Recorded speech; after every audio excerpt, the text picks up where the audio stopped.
Bueno, entonces retomamos. Me parece que esto que decía Pau recién tiene que ver también, veníamos planteando, recordamos un poquito, que estábamos planteando esto de la superposición, digamos, de estrategias, de decisiones y de saberes por las cuales las personas recurrimos, no solo los usuarios, digamos, todos recurrimos a muchas formas diferentes y caminos diferentes para la atención. Me parece que eso es lo interesante del esquema que plantea Menéndez, esa multiplicidad de recorridos, también nos acerca a poder pensar cómo esos recorridos se reflejan en las trayectorias de vida, que por ejemplo cuenta Tortosa, ¿sí? Parte del trabajo de Tortosa también sirve para vincular con esto, ¿no? Un poco el presupuesto desde el modelo médico hegemónico es que no existen estos recorridos múltiples y simultáneos, porque además no son necesariamente coherentes. El modelo médico hegemónico pretendería que, podría pretender que esos caminos sean racionales y coherentes, y en realidad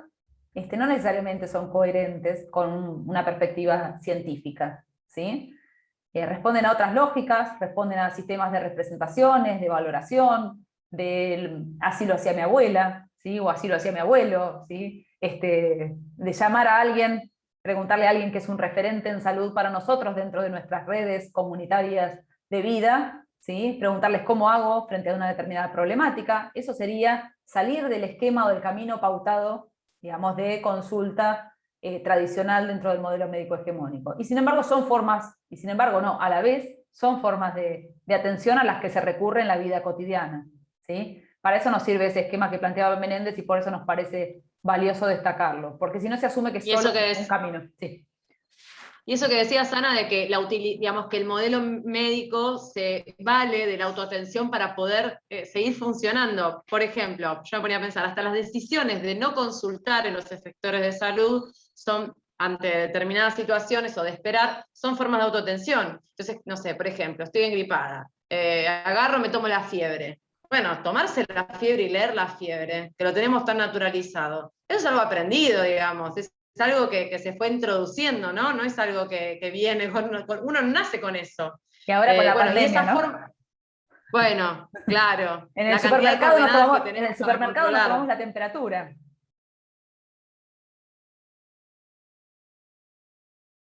Igual Bueno, que las recomendaciones de tomar paracetamol si tenemos fiebre, por el tema del coronavirus y demás, sí. muchas cosas que O nos también, indican. yo cuando me fui a vacunar me trabé, No, ¿no? no, no, dale, dale, dale. Cuando te fuiste a vacunar, Que cuando me fui a vacunar me recomendaron tomar paracetamol antes y post vacuna, y yo lo hice, y es como que, o sea, ¿quién dice que eso sí, como... sí. Vamos, si les parece, volvemos a compartir. Ya estamos todos. Dale, dale. Tratando de avanzar un poquito más. Digan si venimos bien o no, si hay dudas, si vamos bien. Profe, yo tengo una consulta. Sí. Cuando hablamos de lo de médico hegemónico, hicieron referencia a que no solamente es esto de lo que es el médico, ¿no? Sino también otras ramas de la salud. Entonces, Sí. en el caso de cuando hablamos esto de la consulta, podría ser con cualquier otro profesional de lo que es la salud. En este caso podría ser un psicólogo, cuando hablamos de consultas, porque atribuían a esto de, no sé, la fiebre y demás, y me quedó esa duda. Sí, en realidad como la aclaración es muy general que hacemos. La hacemos en relación a que se tiende a asumir que cuando uno refiere a modelo médico hegemónico piensa en el médico, y en realidad estamos refiriendo a un paradigma que atraviesa a todos los trabajadores de la salud. Y es un paradigma hegemónico, es decir, domina sobre otras formas de ver y atraviesa a todo el equipo de salud. Psicólogos, trabajadores sociales, enfermeras, enfermeros, enfermeres, todos, todo el conjunto está atravesado por esta perspectiva. Por supuesto que hay desplazamientos hacia miradas más comunitarias, hacia miradas que empiezan como a contraponerse o confrontar algunos aspectos, ¿sí? No es todo, digamos, en bloque, ¿sí? Pero es la mirada que domina, ¿sí? Y que no es exclusiva de los médicos, eso está muy claro. Y que también cuando uno como paciente o como usuario recurre, ¿sí?, al médico, está siendo parte y validando, ¿sí?, validando esa articulación.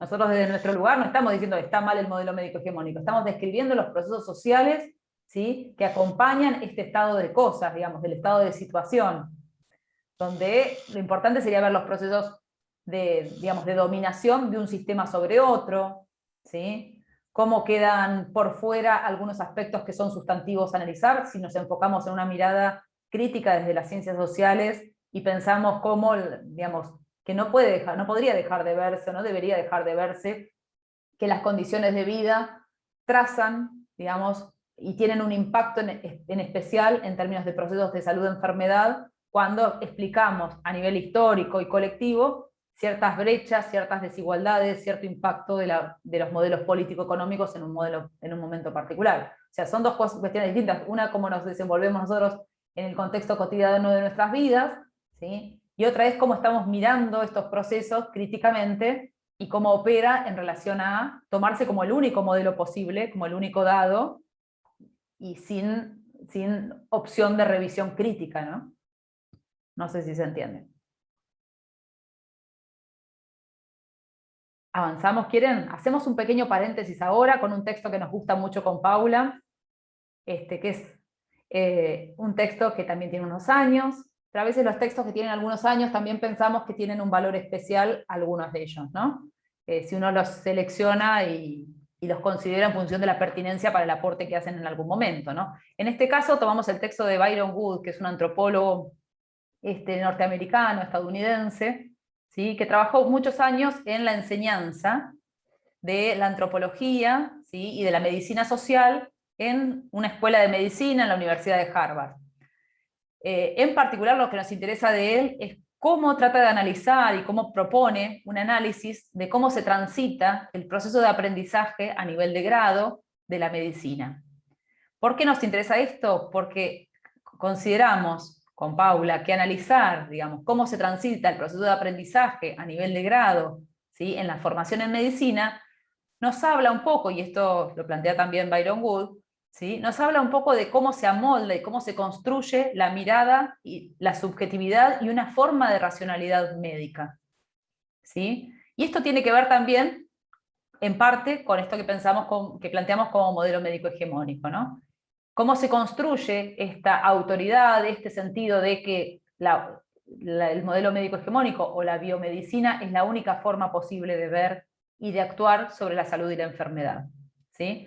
Y en este sentido dice textualmente Wood, dice lo siguiente: la entrada en el mundo de la medicina no se consigue solo aprendiendo el lenguaje y el conocimiento básicos de la medicina, sino aprendiendo prácticas muy fundamentales a través de las que quienes ejercen la medicina afrontan y formulan la enfermedad de un modo específicamente médico, ¿sí? Y estas prácticas, dice Wood hace como una especie de genealogía de esas prácticas, va haciendo entrevistas a los estudiantes de diferentes años de la carrera de medicina y va viendo cómo, en qué medida, digamos, puede identificar algunas prácticas que son como prácticas centrales a la conformación de la subjetividad médica, ¿sí?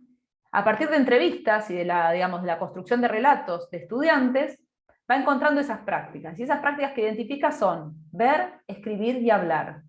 Les va preguntando qué es sustantivo en la formación médica, qué fue sustantivo en el primer año, en el segundo año, qué fue lo más importante, cómo los distintos docentes fueron diciendo, acá, este aspecto, ¿sí?, poder escribir una historia clínica, ¿sí?, es un punto clave de la formación médica, ¿sí? Entonces, va haciendo ese trabajo de reconstrucción a partir de los relatos de los estudiantes, y encuentra que, perdonen que subamos a Carla, que ver, escribir y hablar, como decíamos, son las prácticas centrales. Pero estas prácticas son secuenciadas a lo largo de la formación médica. Primero aparece el ver, después el escribir y después el hablar, ¿sí? El ver es un ver singular, no es cualquier ver, digamos, no es mirar, ¿sí?, sino es mirar y ver como médicos. Ese ver como médicos se aprende, y es una práctica que se despliega y que luego va a ser como uno de los elementos centrales de la práctica médica, ¿sí? Ese ver se aprende en los primeros años. Sí, Pau. Es muy interesante cuando él cuenta cómo el cuerpo humano se transforma en un cuerpo médico, ese pasaje.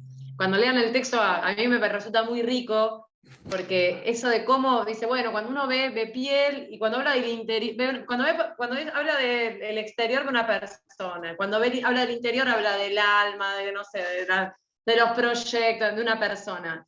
Los médicos ven la piel y cuando ven adentro, ven las vísceras, ven esto. ¿Cómo va construyendo esa mirada médica? Es muy interesante. Sí, y la clave es que esa mirada impacta, o esas prácticas impactan en la subjetividad o en la forma, en esta racionalidad o esta singularidad de la mirada médica, ¿no? Ese ver del laboratorio de anatomía, ese ver a través del microscopio, ese ver a través de una radiografía. Ese ver es un entrenamiento de la mirada, pero que entrena y a la vez va construyendo el cuerpo enfermo, el cadáver, el paciente, ¿sí? Que ya el paciente no es una historia, no es una trayectoria, ya se desglosan, digamos, y aparece solo aquello que tiene que ver con tejidos, con niveles de organización, con moléculas, células, funciones, órganos, ¿sí? La persona ya se desdibujó. Yo me acuerdo cuando leí el texto, perdón, que me re sorprendió cuando creo que él mismo problematiza esto de, estoy viendo a la persona como solo con su anatomía, o sea, y él se preguntaba, o sea, solo tiene eso, o sea, era como un cuerpo y no era una persona, no era persona con, no sé, diabetes, no, era ya lo llamaban como con el síntoma o con la enfermedad, directamente por cómo son sus características, digamos. Acá tenemos el pie. Esta clase en particular no es tan explícito la relación con el campo de la salud mental, pero nos vamos acercando, ¿sí? Pero si yo les dijera, o si les planteáramos acá con Paula, si es lo mismo decir enfermo mental que decir persona con padecimientos, podríamos darnos cuenta que hay como dos posicionamientos muy distintos. Claro, no ¿Sí? es lo mismo. Digo, en paralelo a esto de como decía Paula recién, la construcción del objeto, ¿sí? El cuerpo enfermo, ¿sí? Hay toda una diferencia. Los textos están como haciendo todo el tiempo la distinción entre salud y enfermedad, entre lo biológico y la salud, como esto. Sí, sí, por ahí una aclaración que no hicimos es que cuando la medicina social habla del proceso salud-enfermedad va a plantear estos guiones, ¿no? Que después nosotros lo vamos a formular como proceso salud-enfermedad, atención-cuidado, después como salud-padecimiento, atención-cuidado, pero lo plantea como guión, con un guión en el medio, una serie larga de términos, ¿sí? Que esa serie larga en principio está solo compuesta por salud-enfermedad. Ese salud-enfermedad tiene que ver con esto, con pensar que la salud, las condiciones de vida, no son independientes de la enfermedad. Entonces, por eso se habla de salud-enfermedad. No interesa solo la enfermedad, interesa todo, digamos, el proceso. ¿Sí? Claro, sí. Acá otros pedacitos textuales, que después el Power lo ponemos en el campus y lo tienen para ver, pero pasa un poquito rapidito. Es interesante ver cómo aparecen algunos ejemplos de esto del ver, escribir y hablar, ¿sí? El ver ligado al uso de tecnologías o el laboratorio de anatomía. Ahí en el texto Wood recupera algunos fragmentos de expresiones de estudiantes que refieren cómo, digamos, luego de pasar por el laboratorio de anatomía, además de ser como una especie de ritual de iniciación, poder participar de esos espacios, ¿no? También plantea esto de que la mirada queda entrenada a descomponer todo el tiempo en tejidos, que decía Paula, ¿no? Como una experiencia sustantiva que afecta a la subjetividad de modo tal que uno empieza a pensar distinto, ¿sí? En esos términos, una experiencia que condensa lo racional con lo emocional también, digamos, no es solo racional, sino que es todo junto y empezar a ver distinto.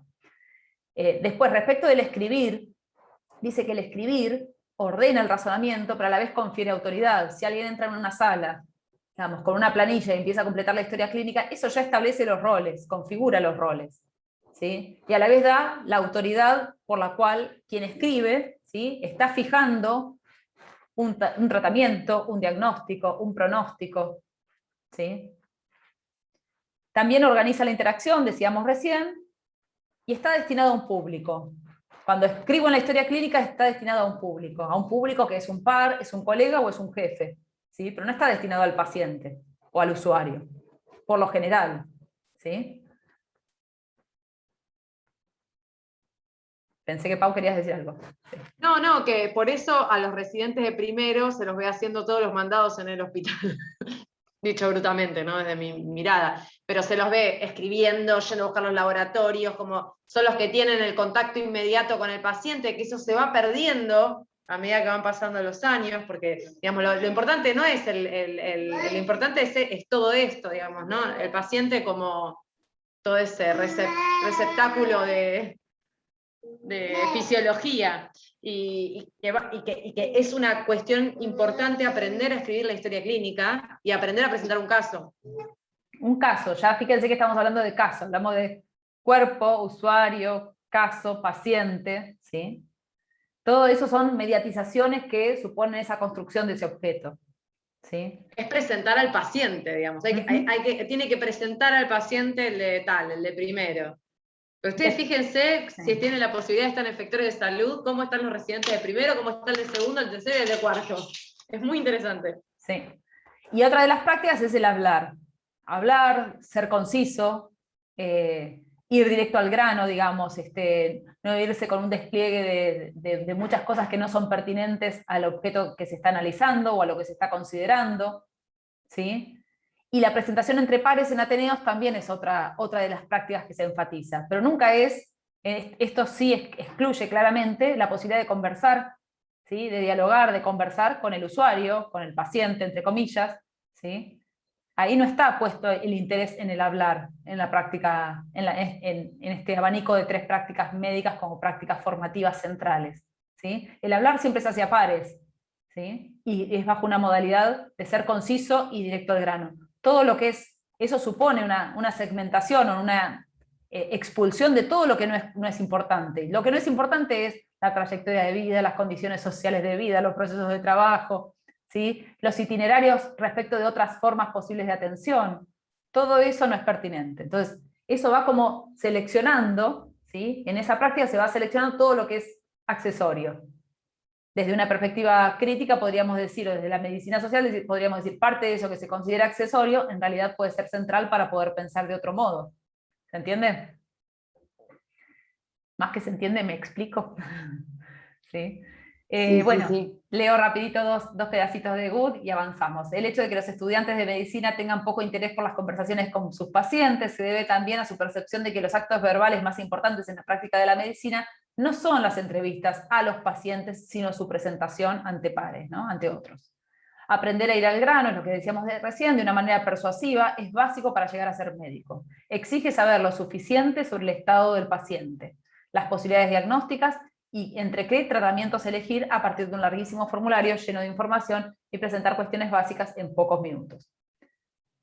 Perdón, a mí siempre me causa gracia cuando voy a hablar con los médicos que si les hablo mucho, se embolan y medio que se fastidian. Digo, para nosotros también es un desafío aprender a ir al grano con las cosas que creemos importantes y necesarias para mejorar ese proceso de atención. Sí. Es todo un tema, la cuestión del diálogo, de cómo eso, ¿no? Cómo Sí. se interacciona ahí. Sí, sí. Y acá entonces vemos como las prácticas estas centrales, formativas centrales que plantea Wood, cómo aparecen como en una secuencia donde se va como seleccionando qué es lo importante, ¿no? Ver y pensar anatómicamente, escribir solo lo pertinente y para elaborar informes, hablar solo ante pares y apropiadamente aprendiendo a focalizar, ¿sí? Acá no está, digamos, el sujeto usuario, el sujeto paciente con su problemática. En ningún punto aparece ya descompuesto en una serie de variables, de aspectos y focalizaciones cada vez más precisas, digamos, o más delimitadas, ¿sí? Entonces, plantea Good que el aprendizaje y la formación en medicina supone la construcción del objeto paciente, ¿sí? Es un trabajo analítico, pero que está tácito, uno no se da cuenta en la práctica cotidiana, cuando uno ve al residente de primero, de segundo, de tercero, como decía Paula, o a un profesional de planta, cómo operan estas premisas de la formación en la práctica misma, ¿sí? Pero parte de estos imperativos están presentes en la práctica. Entonces, estas prácticas confieren autoridad, organizan la interacción con las personas con padecimiento, ¿sí? Usuarios, pacientes, con pares y con otros profesionales. Este era nuestro pequeño paréntesis que hacíamos con Paula en honor a la incorporación de Wood que estamos haciendo en este cuatrimestre, ¿sí? Seguimos un poquito. Esto de proceso de salud, enfermedad, atención, acá hay una definición inicial que da Menéndez, que la pueden ver después en la presentación, ¿sí? Dice que es un universal que opera estructuralmente, en forma diferenciada en toda la sociedad y en todos los conjuntos sociales estratificados que la integran. Aun cuando esta es una afirmación casi obvia, debe subrayarse que la enfermedad, los padecimientos y los daños a la salud constituyen algunos de los hechos más frecuentes, recurrentes y continuos e inevitables que afectan la vida cotidiana de los conjuntos sociales. Es decir, que por ser hechos recurrentes, continuos e inevitables, no necesariamente son potestad única del modelo médico hegemónico, ¿sí? a lo largo de la historia y a lo largo de la diversidad social y cultural, digamos, que caracteriza el mundo en general, ¿sí? En nuestro país también, ¿sí? Han habido y hay, digamos, conviven en lo cotidiano diferentes formas de atención, ¿sí? El proceso de salud, enfermedad, atención también abarca las diferentes formas de atención, los itinerarios, las dudas, las representaciones, ¿sí? Son parte del proceso social dentro del cual se establece colectivamente la subjetividad, y acá hay un punto interesante e importante, ¿no? El sujeto, desde su nacimiento cada vez más medicalizado, se constituye e instituye, por lo menos en parte, a partir del proceso de salud, enfermedad, atención. Este es como hoy todavía como el concepto que está como más difundido, que todavía está muy presente en el ámbito académico, esto del proceso de salud, enfermedad, atención, incluso con el agregado del término cuidado, también seguido por un guión. Nosotros invitamos un poco a pensar la posibilidad de revisar esa formulación, junto con algunos trabajos que lo han planteado también, incluyendo el concepto de padecimiento en sustitución del concepto de enfermedad. Y esto va en línea con lo que planteaba Silvia también en la segunda clase, donde ustedes vieron la Ley Nacional de Salud Mental, donde también el concepto de padecimiento ya Silvia lo estaba introduciendo, ¿sí? Y en este sentido decimos que si hablamos de proceso salud, padecimiento, atención, cuidado, ¿sí? Nos permite pensar el padecimiento o el sufrimiento en tanto involucra un presupuesto epistemológico que instituye la subjetividad como elemento sustantivo, sin limitar la afección, en particular de la salud mental, pero podría ser de la salud en general, a un conjunto de entidades patológicas definidas, sino a la comprensión de la emergencia de representaciones o de nuevas representaciones y expresiones de las formas de padecer. Padecimiento tendría que ver con una conceptualización no necesariamente biológica, que incluye representaciones, que incluye las dimensiones colectivas, ¿sí? Pero que también incluye la construcción de la subjetividad, ¿sí?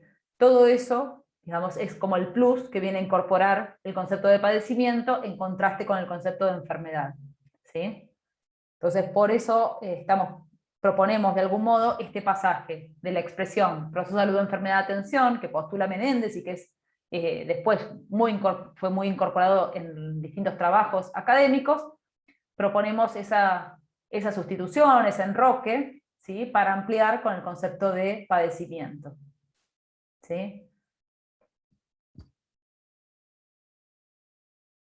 No, digo una cuestión cortita, que piensen cómo son los, hoy por hoy, las personas, ¿no? ¿Cómo transitan estos procesos de atención? Las llamadas enfermedades crónicas, digamos. A veces son padecimientos que acompañan toda la vida, y pensar el cuidado es importante en esos términos, porque cada vez, digamos, por cómo se está desarrollando la cuestión epidemiológica a nivel mundial, y regionalmente también, digamos que hay poblaciones cada vez más envejecidas, es interesante pensar, o sea, el concepto de cura, hoy por hoy, está muy cuestionado, digo, de nuestra mirada, ¿no? Porque no existe la pastilla que viene y soluciona el problema, o la intervención específica que radica el problema. A veces son situaciones que acompañan toda la vida.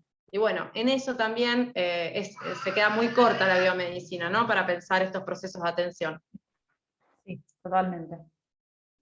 Bueno, con esto ya estamos terminando esta presentación, pero nos gustaría dejar un ratitito, ¿sí? Si tienen ganas. Había unas preguntas acá hacia el final, que por ahí sirven para la reflexión, pero por ahí está bien que queden en el campus a la vista. Decíamos qué implica el enfoque basado en los padecimientos y no en la enfermedad, qué implica especialmente en el campo de la salud mental una perspectiva centrada en los padecimientos, cuáles pueden ser los aportes de la perspectiva de la medicina social latinoamericana a las problemáticas de la salud mental en Argentina desde las ciencias sociales. Esto para abrir más la vinculación y la articulación con el campo de la salud mental. Pero si les parece, nos enfocamos un poquito en discutir, si tienen ganas, si quieren la conferencia TED o el otro material, o los dos. El texto de Tortosa me parece que tiene una serie de articulaciones con lo que venimos planteando muy grandes. Entonces, bueno, invitamos a participar. Dejo de compartir.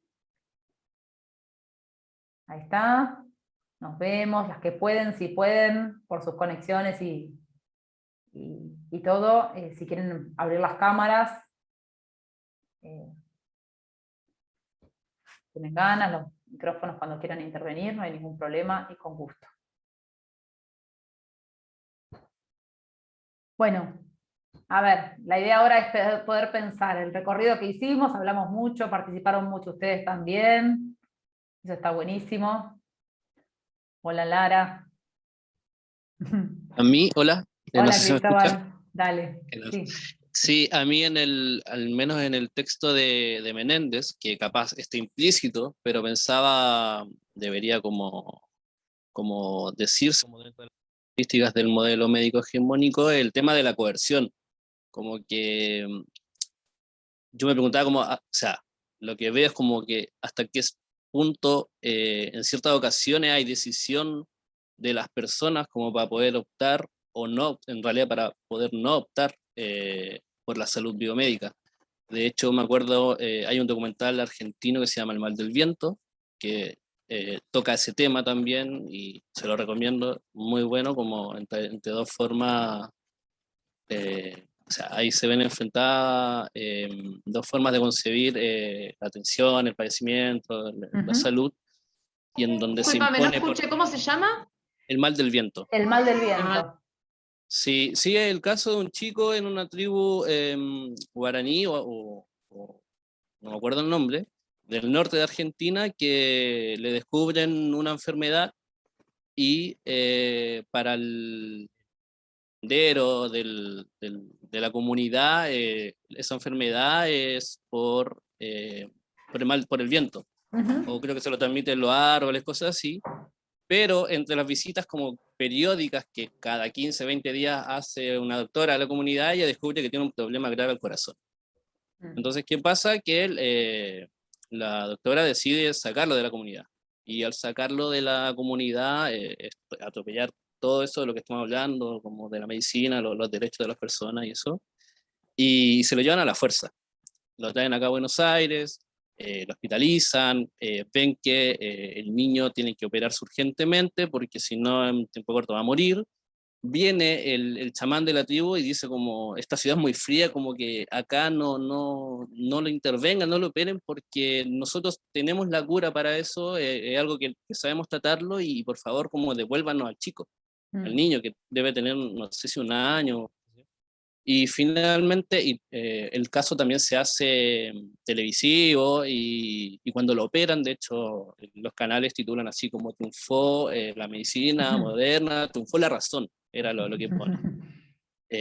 Operan al chico, lo tienen haciendo revisión, qué sé yo, creo como un mes, y después el chico vuelve a caer enfermo y finalmente cuando ya saben que el niño, Julián se llama, el niño, se va a morir, ahí recién le permiten que vuelva a su comunidad con sus papás. Es terrible el caso. Si nosotros lo leímos en Perdón. antropología, perdón, justo hablamos a la vez, eso lo dan en antropología, es terrible el caso. En antropología se ve desde la perspectiva de los derechos universales, que también viene como a esto, ¿no? Como qué es lo universal, qué es lo que se tiene en cuenta y cuando uno, por velar por los derechos universales, en realidad se está tipo avasallando a otro tipo de derechos. Es terrible la situación esa porque, o sea, esto se judicializa, obviamente, y los padres tienen que firmar, o sea, con consentimiento, porque está firmado, pero en realidad ellos no querían que el nene sea operado porque estaban, creían que lo iba a poder salvar su propia comunidad. Y nada, terminan obligándolos a que firmen para que el chico pueda ser intervenido y termina muriendo.